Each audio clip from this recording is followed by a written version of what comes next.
Hello everyone, स्वागत है आपका एक और शानदार वीडियो में। और आज के इस वीडियो में गाइज हम लोग डिस्कस करने वाले हैं वो 6 चीज़ें जो मुझे पता होती जब मैं 20 साल का था। और जब मैं 20 साल का था तो वो टाइम पे ईयर होता था 2011 और आज है 2024। और 2011 की अगर मैं बात करूँ तो बहुत सारी चीज़ें आज की हैं जो उस टाइम पे पैदा भी नहीं हुई थी या फिर अपने बहुत ही ज़्यादा अर्ली डेज में थी, जिनको इंडिया में तो बहुत ही कम लोग जानते थे। और फिर भी मैं आपको बताने की कोशिश करूंगा कि क्या वो चीज़ें हैं जो आज की डेट में बहुत ज़्यादा यूज़ में हैं, उस टाइम पे नहीं थी। उनका फ़ायदा आप कैसे उठा सकते हैं जो मैं नहीं उठा पाया, और उनका क्या फ़ायदा हो सकता था, क्या फ़ायदा हो सकता है। तो ये सब चीज़ें हम आज लोग डिस्कस करेंगे आज के इस वीडियो में। तो चलिए शुरू करते हैं। तो गाइज जो सबसे पहला टॉपिक है वो है द इम्पोर्टेंस ऑफ नेटवर्किंग। तो गाइज देखो, 2011 जो ईयर होता था उस टाइम पे इंडिया में मोबाइल बूमिंग मतलब स्टार्ट हो रहा था, बहुत स्टार्ट नहीं हो गया था। मतलब 2010 में बूस्ट आया था। ब्लैकबेरी के मोबाइल चला करते थे और लिंक्डइन जैसी जो वेबसाइट्स हैं जो आज हैं, उस टाइम उतनी नहीं थी एक्टिव, मतलब बहुत लेट आई हैं। मेरे ख्याल से 2015-16 के बाद जा करके मैंने इसको जाना है लिंक्डइन जैसे किसी वेबसाइट के बारे में। उस टाइम पे Naukri.com अपने चरम स्तर पे था, उस पे लोग प्रोफाइल बनाते थे और वहाँ से लोगों को नौकरियां मिला करती थी। तो मेरे को भी उस टाइम बहुत सारे जो कॉल्स आते थे वो Naukri.com के थ्रू आते थे, जिनको मैं ज्वाइन करके जाता था इंटरव्यूज देने के लिए। ठीक है, ये तो रही Naukri.com की बात। अभी हम बात कर रहे हैं नेटवर्किंग की। तो नेटवर्किंग गाइस देखो, जो मेरी उस टाइम कंपनी थी वो होती थी नेटवर्क इंडिया, एक इवेंट मैनेजमेंट ग्रुप था।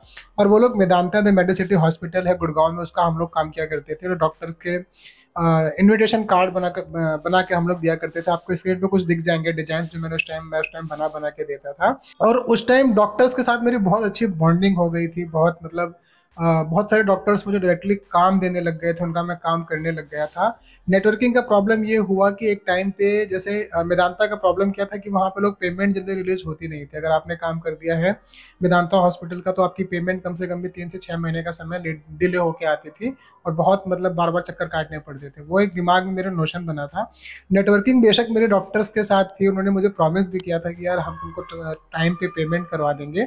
बट मैंने उनका काम मतलब जब मैंने नेटवर्क इंडिया छोड़ दिया था उसके बाद मेरे पास उन लोगों के मैसेजेस आने लग गए थे। बट फिर भी मैंने वो काम पकड़ा नहीं था और मैंने इस इम्पोर्टेंस को नहीं समझा कि यार अभी पैसे पे फोकस करने का समय नहीं है। ठीक है, पैसे अच्छी बात है, पैसे आते हुए अच्छे लगते हैं।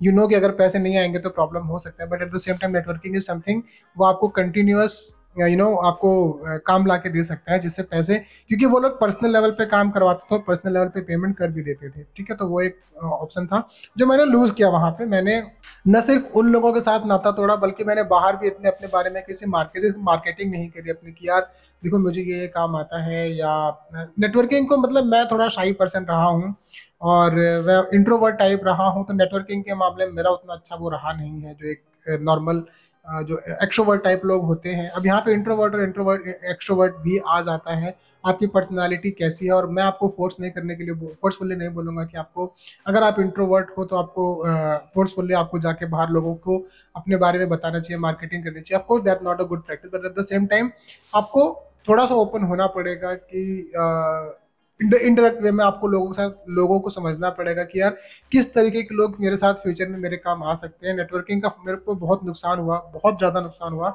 आगे चल के, क्योंकि मेरे को इतने लोग जानते नहीं थे।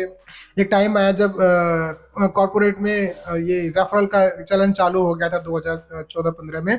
और उस टाइम पे मेरे को लगता था कि यार उस टाइम मेरे 2011-12 में जिन लेवल के लोगों को मैं जानता था उन डॉक्टर्स को, अगर मेरी उनके साथ बॉन्डिंग ठीक ठाक रही होती तो वो अलग अलग हॉस्पिटल्स में रहते थे। जैसे वेदांता में थे, फोर्टिस था, और भी बड़े बड़े होटल थे जिनको आप जानते होंगे, जिनमें वो मुझे रेफर कर सकते थे। आया भी था मुझे एक दो जगह से, बट बिकॉज ऑफ माई सम, जो भी आप बोल लो, मेरा इनसिक्योरिटी या what ever, but I couldn't do that. तो वो एक ड्रॉबैक था नेटवर्किंग को लेके। ठीक है, तो ये गलती आप मत करना। आप अभी देखो लिंक्डइन पे चाहे वहीं पे जॉब हो ना हो, कम से कम दिन भर के 10 से 15 रिक्वेस्ट आप जरूर भेजो जो आपको लगता है कि आपके प्रोफाइल के हिसाब से बेटर है और जो आपको आगे चल के काम दे सकते हैं। जैसे प्रोडक्ट मैनेजर हो गए अगर आप यूआई यूएक्स में है, तो ग्राफिक डिजाइन में है तो मार्केटिंग के मैनेजर्स हो गए, मार्केटिंग डायरेक्टर हो गए, इन लोगों को आप रीच आउट करो और उनको मैसेजेस डालो कि hey I am here available with these services, if I can connect you in my network it would be benefit for me। तो ऐसा करके अगर आप डालेंगे तो आपके लिए वो आगे चल के बहुत काम आएगा, ट्रस्ट मी। वो इमीडिएट उसका इम्पैक्ट आपको नहीं समझ आएगा, लेकिन आगे चल के इसका बहुत पॉजिटिव रिजल्ट आपको आएगा। ठीक है, अब चलते हैं दूसरे टॉपिक। दूसरा टॉपिक है guys investing in continuous learning. तो गाइस देखो, अभी जो आज की डेट में यूडीमी है और लिंक्डइन लर्निंग है, ये अभी मतलब 2020 जब आया था कोविड का टाइम, तब जाकर के ऐसे प्लेटफॉर्म थोड़ा लाइमलाइट में है, थोड़ा लोगों को पता चला। बायजूस भी था, चलो वो थोड़ा अलग ट्रैक पे चला गया। बट देन ये जो पॉपअप, मैं बोलूंगा इनको पॉपअप प्लेटफॉर्म टाइप्स जो आए हैं अभी एकदम से, जिसमें आप इंस्टेंट जा करके थोड़ी सी पेमेंट करके बहुत अच्छी अच्छी चीजें सीख सकते हो। बैक इन 2011 ये लोग इंडिया में, इनको कोई भी नहीं जानता था। अगर ये लोग थे भी तो या तो पैदा नहीं हुए थे या इनको कोई जानता नहीं था। तो मैं थोड़ा अपना एक्सपीरियंस इसलिए भी मिक्स कर रहा हूँ कि मेरे को किन चीज़ों का नुकसान हुआ। जहाँ से मैं आ रहा हूँ 20 साल में, वहाँ पे ये सब चीज़ें एग्जिस्ट ही नहीं करती थी, तो मेरे पास तो वो ऑप्शन था ही नहीं मेरे पास। अगर आज की डेट में मैं अपने आप को ये मानता हूँ, मैं आज जहाँ भी हूँ, अगर मैं यूट्यूब का वीडियो बना पा रहा हूँ, मैं आज यूआई यूएक्स कर रहा हूँ, तो ये सब देन है यूट्यूब की। यूट्यूब ने मुझे क्या नहीं सिखाया, सब कुछ, बहुत कुछ सिखाया है मेरे को। सब कुछ अगर नहीं सिखाया तो, और आप भी मतलब अपनी लर्निंग मत रोकिए। अगर आप फ्री में सीखना चाहते हैं तो भी वो हर चीज़ आपको फ्री में यूट्यूब पे अवेलेबल मिल जाएगी जो आप सीखना चाहते हैं, चाहे वो कोडिंग हो, चाहे वो डिजाइनिंग हो, चाहे वो डेवलपमेंट हो, या कोई भी ऐसे स्किल हो जो आप सीखना चाहते हो। इन सम केसेस हो सकता है कुछ आप करना चाहते हो, वो अगर यूट्यूब पे नहीं है तो 500,000 रुपए दे करके आप जाकर यूडीमी पे भी सीख सकते हैं। जो कोई पेड मार्केटिंग स्पॉन्सरशिप नहीं है guys, this is just suggestion. और उसके जैसे अभी और भी छोटे छोटे प्लेटफॉर्म्स हैं, जैसे ग्रोथ स्कूल है, और लोग पर्सनल लेवल पे भी सिखाते हैं। इंस्टाग्राम पे बहुत सारे लोग आपको मिल जाएंगे, जो कुछ भी आप सीखना चाह रहे हो, वो लोग वहाँ पे बहुत नॉमिनल सा अमाउंट लेकर के आपको सिखा रहे होते हैं। पर्सनल एक गाइडेंस अगर मिलता है तो ज़्यादा बेटर रहता है। तो जैसा भी आप कंफर्टेबल हो, अगर आपको लगता है नहीं मुझे हैंड होल्ड करके सीखना है किसी के साथ, तो आप इंस्टाग्राम पे किसी इन्फ्लुएंसर को ढूंढ सकते हैं। अगर आपको ग्राफिक डिजाइन में जाना है तो निखिल पवार का है, और भी एक दो लोग हैं जिनके साथ आप सीख सकते हैं। कोडिंग में अगर जाना है तो उसके भी धुरंधर वहाँ पे आपको मिल जाएंगे इजिली।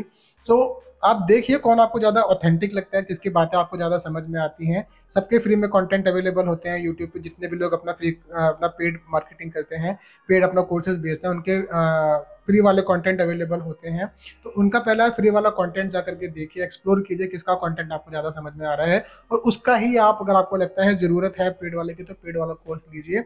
लेकिन सीखिए जरूर, सीखते रहिए कुछ ना कुछ। हर वो चीज़ सीखिए जो आपको लगता है कि यार आज ट्रेंडिंग में है। जो अभी देखो ग्राफिक डिजाइन का, मैं बता दूं तो 2010 के बाद ग्राफिक डिजाइन एकदम अपने बूम पे था। मतलब 2018, 19, 20 तक तो एकदम इसने राज किया है, लिटरली लाइक एनीथिंग। डिजाइनर्स की बहुत हाई डिमांड थी, आज भी है। लेकिन एआई के आने के बाद से क्या हो गया है कि थोड़ी सी चीजें चेंज हो गई हैं। मैं ये नहीं कह रहा हूँ कि डिजाइनर्स की डिमांड कम हो गई है, but then at the same time मुझे ऐसा लगता है कि यार थोड़ा सा अभी उसने मार्केट को डिसरप्ट कर दिया हुआ है। अभी लोगों को ये लगता है कि यार काफी सारी चीजें एआई के थ्रू हो सकती हैं। तो जो सैलरी पैकेज है, मुझे लगता है कि वो चीज़ थोड़ी सी इम्पैक्ट हुई है। उनको लगता है कि यार ये इजीली बन जाएगा और इसके लिए इतने हाई फाई सैलरी देने की जरूरत नहीं है। ऐसा मैंने फेस किया है, एक पॉइंट के बाद एक कैप लग जाता है ग्राफिक डिजाइन में, जो आपको एक टाइम के बाद उतनी सैलरी नहीं मिलती है। अगर मैं आपको नंबर से बताऊं तो 12 लाख तक की सैलरी तो आपको ईयरली आराम से मिल जाती है, लाइक अगर आपके पास 5 से 7 साल का एक्सपीरियंस है। लेकिन जब आप 7 साल के एक्सपीरियंस से ज़्यादा आपका एक्सपीरियंस बढ़ने लगता है, तो उस केस में जॉब का मिलना थोड़ा कम हो जाता है, क्योंकि मोस्टली कंपनीज डिजाइनिंग पे इतना ज़्यादा इन्वेस्ट करना चाहती नहीं है, और उनको एक फिक्स बेल्ट होता है जिसके ऊपर वो लोग स्पेंड करना चाहते हैं। But guys this is my own personal experience. मैं डिजाइनर्स ऐसे भी जानता हूँ जिनकी सैलरी मोर देन 20 लैक्स भी है, और इवन मोर देन दैट। तो आई एम नॉट सेइंग कि जो मुझे पता है सिर्फ उतना ही है, but at the same time बहुत लोगों को ये चैलेंज फेस करना पड़ता है। अगर आपका एक्सपीरियंस 5 से 7 साल के ऊपर जाता है तो आपको चैलेंजेस आएंगे। तो बी श्योर, मेक श्योर कि आप कुछ ना कुछ सीखते रहें, जिससे अगर आपका सैलरी पे कैप लगता है तो आप उस एक चीज को करके आगे बढ़ पाए। तीसरा टॉपिक है guys financial literacy and planning. और इसमें क्या है गाइस, देखो 20 साल की एज बहुत ज्यादा एज नहीं होती है, but at the same time आपके पास रिस्पॉन्सिबिलिटीज थोड़ी वेरी कर जाती हैं। मेरे केस में क्या था कि मेरे पास बहुत सारी रिस्पॉन्सिबिलिटीज थी, बट एंड वो मुझे देखनी पड़ती थी, और इतनी ज़्यादा सैलरी नहीं थी 20 साल की उम्र में। तो मेरी सैलरी थी समवेयर अराउंड 2011 की अगर मैं बात करूँ तो नेटवर्क इंडिया के साथ था मैं, और उस टाइम मेरी सैलरी होते थे 14,000 रुपये पर मंथ। और उसमें मेरे को रेंट भी देना होता था घर का, और घर का खर्चा भी था, और पापा भी मेरे अर्निंग करते थे, but that was not like consistent नहीं था। एक तो उनका आमदन बहुत ज़्यादा भी नहीं था, may be like 400 to 500 rupees per day का वो अर्न करते थे, वो बहुत ज़्यादा नहीं था। बट ठीक है, तो थिंकिंग दैट कि अभी हम लोग दिल्ली में रहते थे, मम्मी गाँव में थी, तो थिंकिंग की मेरी रिस्पॉन्सिबिलिटीज थोड़ी ज़्यादा थी, but at the same time saving की जा सकती थी, जो मैंने नहीं करी। और ऐसा नहीं था कि हमने पैसे अकाउंट में थे, तो वो मुझे अभी एहसास होता है कि यार नहीं, उस टाइम पे अगर मैंने कोशिश करी तो कुछ पैसे मैं बचा सकता था। तो वो एक मैंने गलती करी जो मुझे लगता है कि मुझे उस टाइम सोचना चाहिए था। अगर मैं 1% भी बचाता तो आज की डेट में उसकी वैल्यू बहुत ज़्यादा होती। ठीक है, 2011 मतलब 13 साल का फर्क है, 14 आज 24 चल रहा है, 2011 की बात कर रहा हूँ मैं, राइट। तो 1% बचाने का मतलब क्या होता है, उसको मैं डाल सकता था शेयर मार्केट में, जिसकी मुझे कोई जानकारी नहीं थी। और बहुत नेगेटिव सी बातें थी शेयर मार्केट के बारे में, क्योंकि जिन्होंने मुझे कंप्यूटर सिखाया था, जिन्होंने मुझे ग्राफिक डिजाइन सिखाई थी, मेरे भैया, वो खुद लॉस में चले गए थे शेयर मार्केट में। 14-15 लाख का उन्होंने नुकसान कर दिया था उस टाइम 2011 में। तो वो एक दिमाग में थोड़ा सा बहुत बड़ा बबल बन गया था कि यार शेयर मार्केट बस नुकसान करवाती है लोगों का। मेरे भैया जीते जागते एग्जाम्पल है, तो मैं उस केस में उस डायरेक्शन में नहीं जाऊंगा।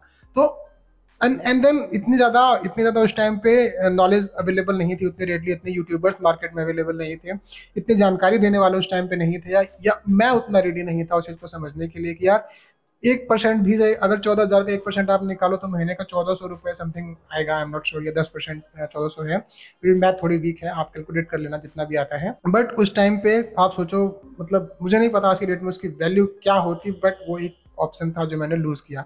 उस टाइम मेरा कोई पीएफ नहीं कटता था, कुछ नहीं था, वो जो 14,000 इन हैंड मेरी सैलरी थी, सीधे मेरे हाथ में आती थी, घर जाकर सीधे सीधे वो खर्च होती थी। तो ये सिंपल प्रोसेस था जो हम लोग जिस तरीके से फॉलो करते थे। बट आई एम सेइंग कि देखो, सैलरी वेरी कर सकती है, किसी किसी से बहुत ज़्यादा हो सकती है आज की डेट में, किसी की बहुत कम हो सकती है। मेरे जो करियर की शुरुआत हुई थी 2007 में, मैं 50 रुपीज़ अर्न करता था पर डे। एक एक मैं मतलब एज ए लेबर, लेबर तो नहीं, हेल्पर बोलते थे उसे। तो वहाँ पे पेपर की कटिंग होती थी, पेपर की मतलब प्रिंटिंग व्रिंटिंग थी, मशीन थी, वहाँ पे मैं काम करता था। और तो इस तरीके से मेरी दिल्ली में आकर के शुरुआत हुई थी। और मतलब जो जो बंदा 2007 में 50 रुपए की सैलरी ले रहा था पर डे, यानी महीने की सैलरी मेरी 1,500 रुपये होती थी, वो 2014 आते आते 14,000 रुपये अर्न कर रहा था, सॉरी 2011 आते आते। तो ठीक है, उस साइड पे प्रोग्रेस हो रही थी, बट सेविंग के नाम पे बहुत कुछ नहीं किया था मैंने, और बहुत लेट तक मैंने नहीं किया। इनफैक्ट टुडे भी बहुत अच्छा नहीं है मेरा फाइनेंशियल जो सेविंग के जो प्लान्स है मेरे, बहुत अच्छा नहीं है अभी भी। बट देन ठीक है, अभी अभी मैं उस बारे में बहुत ज़्यादा ड्रैग नहीं करना चाह रहा हूँ, क्योंकि मैं चाहता हूँ कि आप अवेयर रहें इस चीज़ को लेकर के। जो गलतियाँ मैंने करी, मैं नहीं चाहता हूँ कि आप भी करें। और बट जानने के बाद मैंने कुछ स्टेप्स लिए, मैंने शेयर मार्केट में पैसे लगाए, मैंने अभी क्रिप्टो आया था उसमें कुछ पैसे लगाए थे, उसका कुछ समझ में नहीं आ रहा है। और भी है 3-4 चीज़ें जहाँ पे मैंने पैसे लगा रखे हैं, तो वहाँ से ठीक है। बहुत ज़्यादा तो नहीं, क्योंकि मैंने बहुत ज़्यादा डाले नहीं है, बट ठीक ठाक अमाउंट आ जाता है थोड़ा बहुत, तो लगता है कि चलो ठीक है, सही डायरेक्शन में पैसे गए हैं। ठीक है, तो ये गलतियां आप ना करें। आप जरूर एक किसी से, मैं ये नहीं कह रहा हूँ कि आप मेरी राय लें कहाँ पे पैसे लगाने चाहिए। बहुत सारे आपको मार्केट में एक्सपर्ट्स मिल जाएंगे जो आपको कम सैलरी में भी बता देंगे आपको कहाँ पे इन्वेस्ट करना चाहिए, जिससे आपको उसका आउटकम मिलता रहेगा। ठीक है, अब चलते हैं नेक्स्ट टॉपिक पे। नेक्स्ट टॉपिक है गाइज, अपने फेलियर को समझना, और it's like embracing failure as a tool, as a learning tool. तो इसमें क्या था गाइज, देखो मैंने बहुत सारी गलतियां तो सबसे होती हैं, और हमसे मेरे से भी हुई थी, और गलतियां आप भी करते होंगे।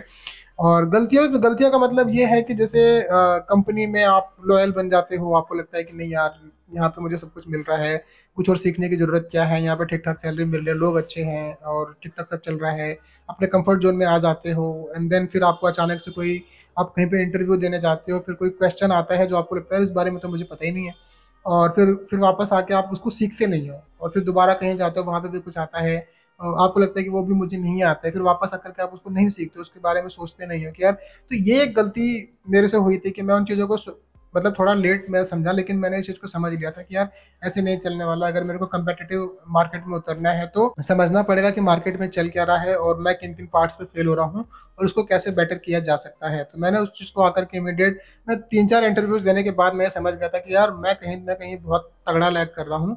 तो अगर होगा ये कि अगर मैं इंटरव्यू को अपना लर्निंग लैडर बना लूँ, मतलब लर्निंग लैडर का मतलब जो सीढ़ी जो मैं चढ़ रहा हूँ, तो मैं ये ना देखूँ कि मैं मेरा सिलेक्शन हो रहा है कि नहीं, लेकिन मैं ये जरूर देखूँ कि यार इस इंटरव्यू में किस चीज़ के लिए मेरा रिजेक्शन हुआ है, और वो चीज़ कैसे मैं सुधार सकता हूँ, ताकि अगली बार अगर वैसा कोई सिमिलर क्वेश्चन आए तो मैं उस चीज़ को मैं सुधार पाऊँ। तो गाइस, आप यकीन मानो 2010 से लेके 2014 तक मैं लगातार रिजेक्ट हुआ हूँ, लगातार मैंने जितने इंटरव्यूज दिए सब में रिजेक्ट हुआ हूँ, सब में। और इनफैक्ट 2013 या 14, if I am get remembering it correctly, तो if I have to sum this up, मैं 100 या 150 इंटरव्यूज मैंने दे दिए होंगे उस टाइम पे। और सब जगह मैं रिजेक्ट हो गया था। तो मेरे दिमाग में तो ये आता था कि यार अब मेरा कहीं पे होना नहीं है।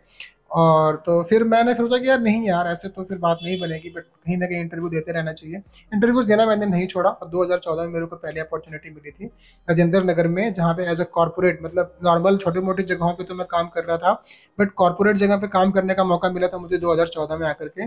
और पहला मेरा ब्रेक थ्रू था। उसके बाद तो फिर मतलब मैंने बहुत सारी कंपनीज में काम किया। तो वो but all I am trying to say here is कि नेवर स्टॉप ट्राइंग। फेलियर को एज अ टूल इस्तेमाल करो, नॉट एज सेटबैक। तो उसको यूटिलाइज करो सही से, उसमें देखो किस वजह से फेलियर हुआ है। Don't try to solve too many things at same time. आप एक बार में एक प्रॉब्लम को सॉल्व करने की कोशिश करो, और उसका आपको रिजल्ट फ्यूचर में बहुत बढ़िया मिलेगा। अब चलते हैं नेक्स्ट टॉपिक पे। नेक्स्ट टॉपिक है guys, taking more risk early on. देखो उस टाइम मैं रिस्क नहीं ले पाता था, थिंकिंग कि यार मार्केट बहुत कंपेटिटिव है, रिस्क लेना सही नहीं है, और आगे पता नहीं मेरी जॉब मिलेगी नहीं, आगे मैं कुछ ट्राई करता हूँ। तो रिस्क लेने का मतलब ये है फ्रीलांसिंग की तरफ एकदम जोर देना, या फिर नेटवर्किंग से अपने अपने लिए काम मांगना, या फिर अपने कंफर्ट जोन से बाहर जा करके कुछ अलग ट्राई करना, देखना कि मैं इस चीज़ में कैसे फिट बैठता हूँ। अगर मैं 2011 की बात करूँ तो उस टाइम यूट्यूब तो था भी नहीं। यूट्यूब का जो मतलब था वो सिर्फ ये था, आगे जाके हम लोग गाने देखते थे। 2016-17 के बाद उस पर थोड़ा एक ढंग की चीज़ें आने चालू हुई थी, जिसको देख के लोग चीज़ें सीख सकते थे। लेकिन जो मैंने 2011 में यूट्यूब यूज किया था, 8 में तो हम लोग गाने वाने देखते थे, बट 11 तक थोड़ा बहुत मेच्योर हो रहा था। बट उतना जितना जितनी चीज़ें आज की डेट में उतनी चीज़ें उस टाइम पे नहीं होती थी। और रिस्क लेने का मतलब यही है गाइस, थोड़ा अपने कंफर्ट जोन से बाहर जाओ। अगर मैंने उस टाइम वीडियोस बना के डाले होते, थोड़ा समय निकाल के, सीख तो मैं वैसे भी रहा ही था, एक स्किल ये भी सीखी जा सकती थी और ये भी ट्राई किया जा सकता था। बट देन ये करते करते मेरे को 2024 आ गया, अब जाकर मैं ये सब कर रहा हूँ। तो मेरा कहने का मतलब ये कि रिस्क लेने का मतलब कई लोगों के लिए कई चीज़ें हो सकती हैं, बट मैं ये नहीं कह रहा हूँ कि आप किसी की बातें सुन के कोई ऐसा रिस्क ले लो जिसका आपको नुकसान हो। लेकिन 20 साल की एज में मुझे लगता है कि अगर आपके पास है, आपको लगता है कि यार इतनी डिपेंडेंसीज नहीं है मेरे पास, और अगर मैं थोड़ा बैलेंस रिस्क ले सकता हूँ, तो आप उसके लिए जा सकते हैं। जैसे अगर आप जॉब कर रहे हैं, जॉब में आपको लगता है कि यार मैं सेट नहीं बैठा हूँ, थोड़े टाइम के लिए जॉब से हट के कुछ अपना ट्राई करो, कुछ इंस्टाग्राम पे आप, आजकल वीडियोस का जमाना चल रहा है, कुछ लोगों को सिखाने की कोशिश करो, जो भी आपको आता है, एनीथिंग एनीथिंग। लाइक अगर आप ग्राफिक डिजाइन में जाओगे तो उसमें बहुत सारे लोग हैं, तो उसमें हो सकता है आपको ट्रैक्शन आने में थोड़ा समय लग जाए। तो कुछ ऐसा एक्सप्लोर करो जिसमें कंपटीशन बहुत कम हो, कुछ वैसा लोगों को सिखाने की कोशिश करो जिसमें आपको लगे कि आप पहले थोड़ा रिसर्च कर लो यार, और आपको लगे कि यार इसमें मेरे से अच्छा तो कोई भी नहीं कर रहा है, तो कुछ क्यों ना कुछ ऐसा ट्राई कर लिया जाए जिससे लोगों की हेल्प हो जाए। तो कुछ ऐसा आप ट्राई कर सकते हो उस उधर की तरफ, ठीक है। तो ऐसा कुछ आप रिस्क ले सकते हैं, कैलकुलेटेड रिस्क, जिससे आपको फायदा हो, ठीक है। अब चलते हैं नेक्स्ट टॉपिक पे। सिक्स्थ और last guys, work life balance and mental health awareness. Of course मैंने उधर देखा स्क्रिप्ट पढ़ने के लिए, तो मुझे वो थोड़ा लंबा हो गया था, याद नहीं था, ठीक है। तो देखो जब मैं आगे बढ़ा 11 के बाद, तो मुझे लगता, क्योंकि मैं जॉब में बहुत ज़्यादा रिफाइन हो चुका था, मैंने मन बना लिया था कि मुझे जॉब ही करना है। और जॉब में मैंने ये अपना एक बिलीफ बना लिया था कि यार नहीं, जॉब में लोग टॉक्सिक होते हैं, अजीब तरीके का बिहेवियर होता है, अजीब तरीके का माहौल होता है, जो जो सामने वाला मैनेजर बोलता है वो करके देना पड़ता है। तो कुछ ऐसा मेरा बिलीफ बन गया था, उसका नुकसान हुआ। मेरे को बाद में पता चला कि नहीं यार, इनकी कंप्लेंट होती है, आप उनसे बात कर सकते हो, आप उनको खुद से डांट सकते हो, बहुत सारी चीज़ें हैं यार, आपके भी अपने पावर्स होती हैं। नॉट लाइक कि आप कंपनी में एक बंधुआ मजदूर हो। तो मेरी थोड़ी फीलिंग वैसी हो गई थी एक टाइम के बाद, बट मुझे लगता है कि ऐसा नहीं होना चाहिए। आप स्टार्टिंग से ही टू द पॉइंट रहो, जवाबदेही करो, सवाल करो, सब कुछ करो, क्योंकि वही चीज़ आपको आगे चल के आगे लेकर के जाएगी। तो डोंट बी लाइक कि नहीं, मेरे जो मैनेजर ने बोल दिया वही पत्थर पे खींची हुई लकीर है, या manager is always right. In some cases yes, to a extent ये होता है, but not all the time in every cases. तो ये गलतियां आप मत करना। देखो मैं अभी वीडियो खत्म करना चाह रहा हूँ, थोड़ा लंबा हो गया हुआ है, और 20 मिनट हो गए। जनरली मेरी वीडियो 10 मिनट की होती है। तो अगर इसमें से, इस टॉपिक्स में से कुछ भी आपको लगता है जो समझ में नहीं आया, जिसमें आपको लगता है मैं और ज़्यादा बातें करूँ, तो वो आप जरूर मुझे मैसेज कीजिएगा, मैं उसके बारे में ज़्यादा एक वीडियो बना दूंगा, ठीक है। अभी के लिए इस वीडियो को यहीं पे खत्म कर देते हैं, मिलता है आपसे नई वीडियो में नए टॉपिक के साथ। Thank you so much.